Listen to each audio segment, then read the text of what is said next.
Hey guys, what's going on? Today I want to talk about the subject that seems to be going all over the internet, at least in lifting circles, and that is Robert Oberst comments on deadlift on the Joe Rogan podcast. For those who don't know, Robert is a World's Strongest Man competitor, huge guy, and he was on Joe Rogan's podcast. Robert essentially said that unless you want to train deadlift to get stronger at deadlift, i.e., you compete in something that requires a deadlift, or you just want to get stronger at the deadlift, that you probably shouldn't deadlift, that the risk isn't worth the reward. There's actually a lot to unpack with that statement. I think that there's a point to it, but I also think that he's grossly oversimplifying. If we think about the deadlift, and Silent Mike made a good point of this in one of his videos he did, we're not just talking about straight bar pulling from the floor for 1 rep max. A deadlift, could be a trap bar deadlift. It could be a rack deadlift. It could be some other form of a hip hinge, right?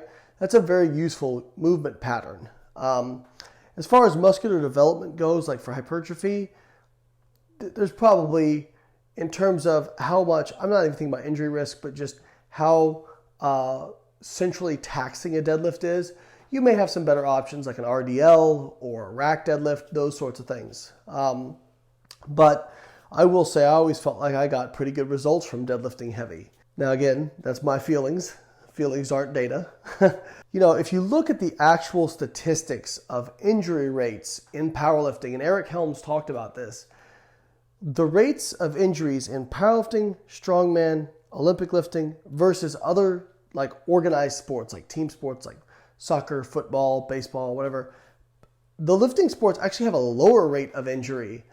And amongst the three lifting sports, powerlifting actually has a lower rate of injury than Olympic lifting and strongman.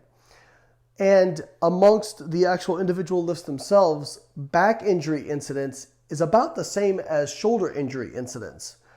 So it doesn't look like powerlifting is unique to back injuries. We may think about that because we hear people who go through injuries, myself included. But the fact of the matter is that a lot of people in your life who don't even do the power lifts, who probably have suffered back injuries, who have low back pain.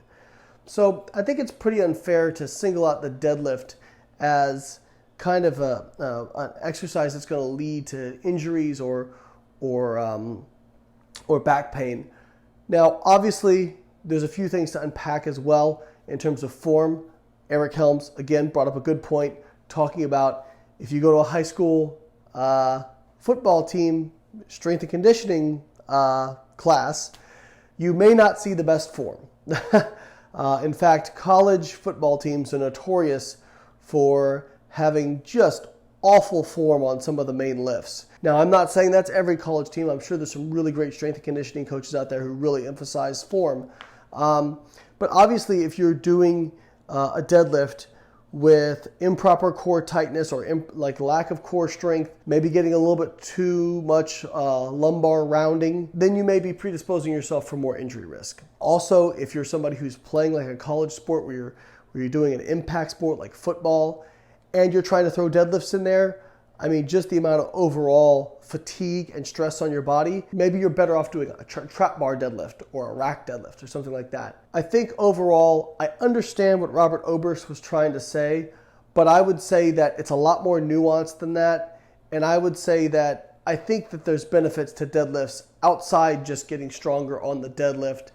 And you don't need to necessarily avoid them if you're not a powerlifter. That being said, if you're not a powerlifter, then how much you use deadlift, you should kind of program it appropriately for your particular goals and what sport you're going to compete in. All right, guys, that's it for this week. If you like the video, subscribe, and make sure you buy some of our shit.